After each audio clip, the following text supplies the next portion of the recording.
राधे राधे दोस्तों, आज हम सुनेंगे बैकुंठ चौदस की कहानी। अगर आपने बैकुंठ चौदस का व्रत किया है, पूजन किया है, तो साथ में आपको कहानी भी सुननी चाहिए। इससे व्रत का पूरा फल मिलता है। आइए अब हम सुनते हैं कार्तिक मास में सुनी जाने वाली बैकुंठ चौदस की पौराणिक और सच्ची कहानी।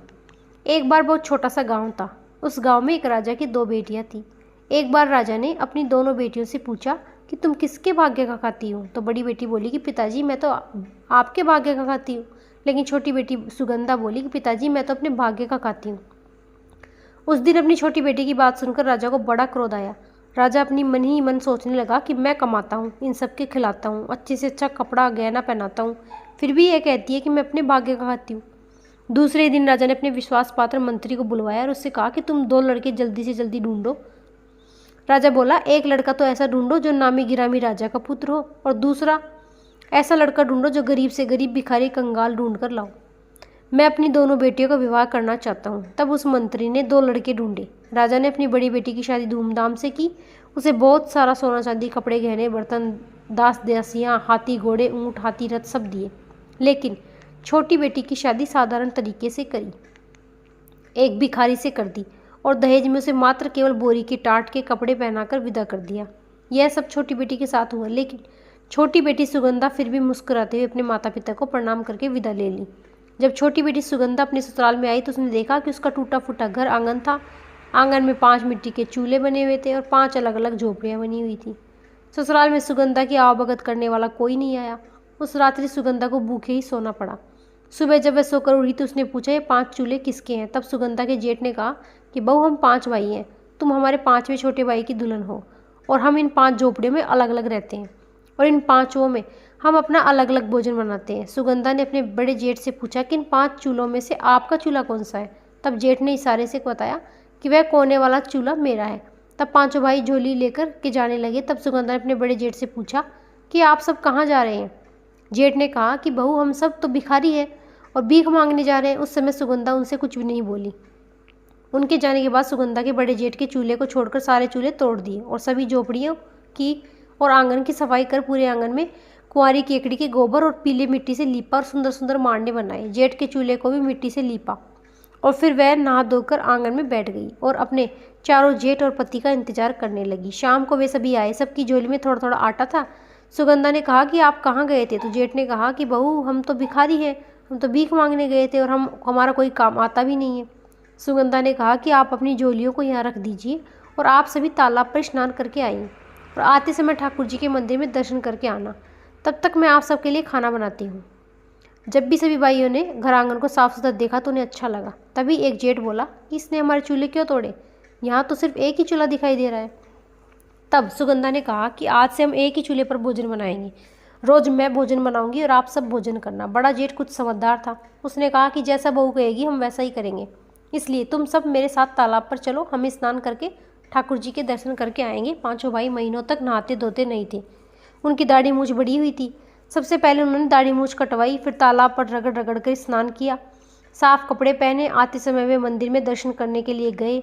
कभी वह मंदिर की सीढ़ियों तक भी नहीं चढ़ते थे। आज वह मंदिर में जाकर के बैठ गए क्योंकि उन्हें ना पूजा करना आता ना ही कोई मंत्र आता था। वे चुपचाप हाथ जोड़कर खड़े हो गए। इसके बाद वे घर आए और उन्होंने स्वादिष्ट हलवा पूरी सब्जी खाई। उन्होंने आज से पहले ऐसा स्वादिष्ट भोजन भी नहीं खाया था। इस तरह वे भोजन करके रात्रि में सो गए। सुबह जब वे सोकर उठे और हमेशा की तरह झोली उठाकर भीख मांगने के लिए जाने लगे तो सुगंधा ने कहा, आज से आप मेहनत मजदूरी करके जो भी काम मिले वही करना, लेकिन भीख मत मांगना। उन सबकी झोलियाँ वहीं रखवा ली।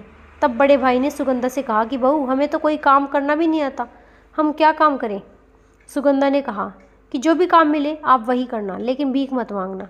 सभी भाई घर से निकल पड़े। थोड़ी दूर जाकर वह आपस में बात करने लगे कि हम क्या काम करेंगे। बड़े भाई ने कहा कि जो भी काम मिले वही करना। सभी भाई अलग अलग दिशाओं में काम की तलाश में निकल गए। सुगंधा के पति को गेहूं की बोरियां ढोने का काम मिला, तो किसी को ट्रॉली खींचने का, किसी को गाड़ी खींचने का, तो किसी को बेलदारी का। इस तरह 4 छोटे भाइयों को कोई ना कोई काम मिला, लेकिन बड़े भाई को कोई काम नहीं मिला। शाम को जब बड़ा जेठ घर आ रहा था तो उसने रास्ते में एक मरा हुआ सर्प मिला। उसने घर आकर अपने छोटे भाई की पत्नी से पूछा कि बहू मुझे रास्ते में यह मरा हुआ सर्प मिला, इसे मैं कहाँ रखूँ। सुगंधा ने कहा कि आप इस सर्प को झोपड़ी के ऊपर फेंक दो।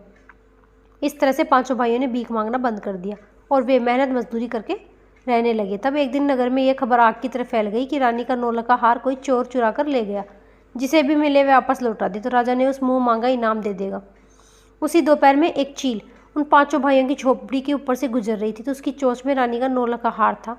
उसने हार उन झोपड़ियों के ऊपर गिरा दिया और झोपड़ी पर पड़ा हुआ मरा हुआ सर्प लेकर के उड़ गई। शाम को जब 5 भाई झोपड़ी में आए तब बड़े जेठ की नज़र झोपड़ी पर चमकती हुई चीज़ पर पड़ी। जेठ ने चमकती हुई चीज़ को उठाया तो वह हार निकला। जेठ ने वह हार लाकर अपने छोटे भाई को बहू को दे दिया। नई बहू हार को देखकर बोली कि यह हार तो इस नगर के राजा की रानी का है। जेठ से बोले कि आप यह हार जा कर के कल राजा को दे देना। जेठ ने ऐसा ही किया।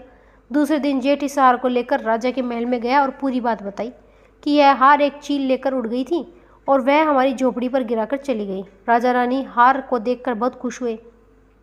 राजा ने उससे कहा कि तुम मांगो, तुम्हें क्या चाहिए? जो तुम मांगोगे वह तुम्हें इनाम में दे दूंगा। तुम कहो तो मैं 40 गांव का तुम्हें सरपंच बना दूं, कहो तो तुम्हें महल में नौकरी दे दूं, तुम राज दरबार का मंत्री बना दूं, सोना चांदी ऊँट घोड़े हाथी जो कुछ तुम चाहते हो वह मैं तुम्हें देने को तैयार हूँ। तुम कहो तो मैं 1000 सोने की असरफियाँ दे दूँ।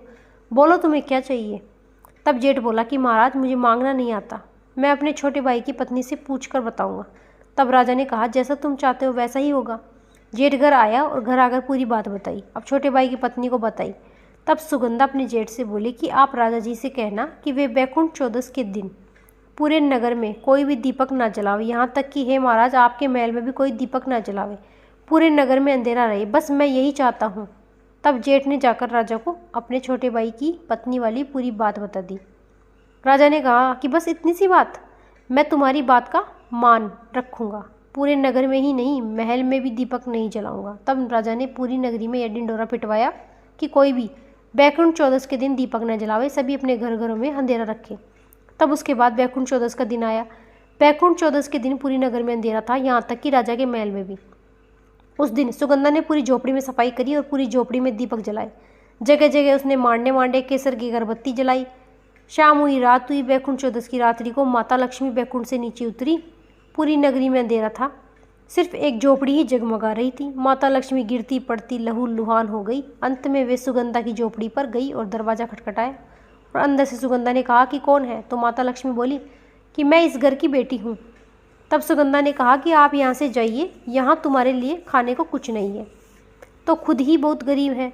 इस तरह माता लक्ष्मी ने 2 बार दरवाज़ा खटखटाया और दोनों बारी उन्होंने यही कहा कि मैं इस घर की बेटी हूँ, लेकिन दोनों बारी सुगंधा ने एक ही जवाब दिया कि हम तो पहले ही खुद गरीब हैं, इस घर में आपके लिए कोई जगह नहीं है। तीसरी बार माँ लक्ष्मी ने फिर से दरवाज़ा खटखटाया। बहू ने अंदर से कहा कि कौन है? तीसरी बार माँ लक्ष्मी ने कहा कि मैं तो इस घर की बहू हूँ और 7 जन्म तक इसी घर में रहूँगी, अब तो दरवाज़ा खोलो। तब सुगंधा ने कहा कि दरवाज़ा तो खुला ही है, आप अपने पाँव की ठोकर से दरवाजे को खोलिए। माता लक्ष्मी ने जैसे ही सुगंधा की झोपड़ी को ठोकर मारी तो वह झोपड़ी आलीशान महल में बदल गई। घर में अन्न धन के भंडार भर गए। सुगंधा पहले से ही आरती की थाली लेकर बैठी हुई थी। सुगंधा ने माता लक्ष्मी को चौकी पर बिठाया, आरती करी, मिठाई का भोग लगाया। सुबह जब 5 भाई सोकर उठे तो उन्होंने देखा कि उनकी टूटी फूटी झोपड़ी एक सुंदर महल में बदल गई। घर में अन्न धन के भंडार भर गए। कुछ ही समय में वे केसरी कस्तूरी का व्यापार करने लगे। दिन और दिन रात चौगुनी तरक्की करी। घर में नौकर चाकर घोड़ा गाड़ी ऊँट सब हो गए। उनकी ख्याति दूर दूर तक फैल गई। दूसरी तरफ उधर राजा का सारा ठाट बाट जाता रहा। उनकी बड़ी बेटी को ससुराल वालों ने निकाल दिया। अब वह राजा स्वयं भी राजा नहीं रहा। उनके नौकर चाकर हाथी घोड़े सब जाते रहे। अब तो राजा भी स्वयं केसर कस्तूरी का व्यापार करने लगा। एक दिन राजा ने सुना कि किसी नगर में कोई केसर कस्तूरी का व्यापार करता है जो माल को 4 गुना पैसे में खरीद देते हैं। राजा ने सोचा कि वहीं जाकर केसर कस्तूरी बेचता हूँ, पैसे भी 4 गुना मिल जाएंगे। और उसी नगरी में मैंने अपनी छोटी बेटी को भी शादी करी है तो उसकी भी हालत देख लूँ। जब मैंने अपनी बड़ी बेटी की शादी देखभाल कर पैसे वाले घर में करी थी, आज उसकी ऐसी दशा है तो उसकी तो और भी बुरी हो दशा होगी। तब राजा ने एक व्यापारी का वेश बनाया और उसी नगरी में जाकर आवाज़ लगाने लगे कि कोई केसर कस्तूरी ले लो, कोई केसर कस्तूरी ले लो। तभी सुगंधा ने अपने पिताजी की आवाज़ पहचान ली। उसने अपने नौकरों को बुला करके कहा कि उस व्यापारी को आदर के साथ महल में लेकर आओ और उनकी केसर कस्तूरी को उनकी मुँह मांगे दाम पर खरीद लो और उन्हें बढ़िया सा बढ़िया स्वादिष्ट भोजन खिलाओ। तब नौकरों ने ऐसा ही किया। राजा जब खाना खा रहे थे तो सुगंधा अलग अलग महंगे महंगे कपड़े और कीमती जेवरात पहनकर अपने पिता को घूंघट निकाल करके भोजन परोस रही थी। जब राजा ने पूरा भोजन खा लिया तो अंत में सुगंधा पान का बीड़ा लेकर अपने पिता के पास पहुंची। अब की बार वह शादी वाले कपड़े जो कि उसके पिता ने पहना करके विदा किए थे, टाट की बोरी के कपड़े पहन कर की गई और वह बोली, पिताजी बीड़ा पान खाओ। पिता ने उसे देखकर कहा कि बेटी क्या तू इस घर में नौकरानी है? तो सुगंधा बोली, नहीं पिताजी, यह महल नुमा मकान, यह ठाट बाट नौकर चाकर सब मेरे हैं, यह सब मेरे भाग्य से हैं। पिता ने कहा कि बेटी लेकिन तूने तो वही ठाट की बोकरी वाले कपड़े पहन रखे हैं जिससे मैंने तुझे विदा किया था। तब सुगंधा बोली, पिताजी आपको बार बार जो भोजन परोसने आई थी वह मैं ही थी, यह भी मैं ही हूँ। सुगंधा बोली, पिताजी यह पूरा घर कारोबार सब मेरे भाग्य से है और आप आज जो राजा से एक व्यापारी वेश में है यह आपके भाग्य है। पिताजी सब अपनी किस्मत की खाते हैं, यह मेरी किस्मत है कि आज मैं इस नगर की सेठानी हूँ और यह आपकी किस्मत है कि आपके सर केसर पस्तूरी बेच रहे हैं, इसलिए आज के बाद कोई किसी को यह ना बोले कि कोई किसी की किस्मत का खाता है। तब उसके पिता ने अपनी हार स्वीकार कर ली और वे बोले कि बेटी तू सही कहती है, आज मैं हारा और तू जीती। इस तरह आज मैंने आपको कार्तिक मास में सुनी जाने वाली बैकुंठ चौदस की एक पुरानी कथा सुनाई। गणेश जी की कहानी। एक बुढ़िया माई थी, मिट्टी के गणेश जी की पूजा करती, रोज बनाए रोज गल जाए। एक सेठ का मकान बन रहा था। बुढ़िया बोली, पत्थर का गणेश बना दो। मिस्त्री बोले, जितने में हम तेरा पत्थर का गणेश गढ़ेंगे उतने में दीवार न चिन लेंगी। बुढ़िया बोली, राम करे तुम्हारी दीवार टेढ़ी हो जाए। अब उनकी दीवार टेढ़ी हो गई। वो चिने उठावे चिने उठावे, इस तरह करते करते शाम हो गई। शाम को सेठ आया, उसने कहा आज कुछ भी नहीं किया। वो कहने लगी कि एक बुढ़िया माई आई थी, वो कह रही थी मेरा पत्थर का गणेश गढ़ दो। हमने नहीं गढ़ा तो उसने कहा दीवार टेढ़ी हो जाए। तब से दीवार सीधी नहीं बन रही, बनाते हैं टेढ़ी हो जाती है।